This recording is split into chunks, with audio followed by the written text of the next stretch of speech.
मराठी मनोरंजन सृष्टीतील लोकप्रिय अभिनेत्री प्राजक्ता माळे कायमच कोणत्या ना कोणत्या गोष्टीमुळे चर्चेत असते. जुळून येती रेशीमगाठ या मालिकेमुळे मराठी प्रेक्षकांच्या मनात घर केलेली प्राजक्ता सध्या महाराष्ट्राची हास्य जत्रातून प्रेक्षकांचे मनोरंजन करत आहे.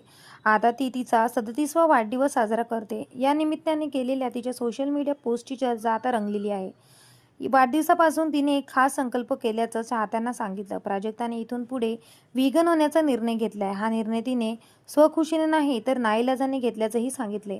वाढदिवसाच्या दिवशी प्राजक्ताने सिद्धिविनायकचा आणि तळजाई मातेचे दर्शन घेतलं.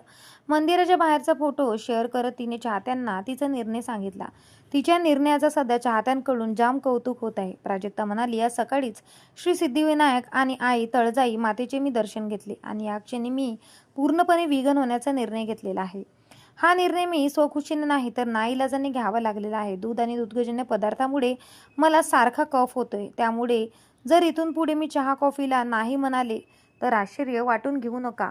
तामसिक पदार्थांना माझे शरीर नकारात्मक प्रतिसाद देत आहे. त्यामुळे आता मी क्रूरता फ्री व्यक्ती आहे, पण काही खोटारड्या व्यक्तींसाठी नाही, असं प्राजक्ताने म्हटलेलं आहे.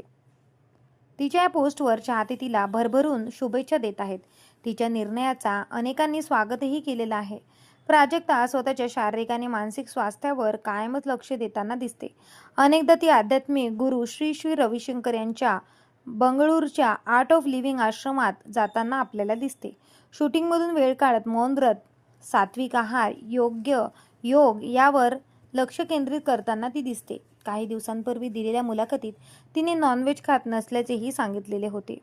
तर तुम्हाला सुद्धा प्राजक्ता माळी आवडते का? तिच्या निर्णयाबद्दल तुमचं काय वक्तव्य आहे? आम्हाला कमेंट करून नक्की सांगा. भेटूया परत. धन्यवाद.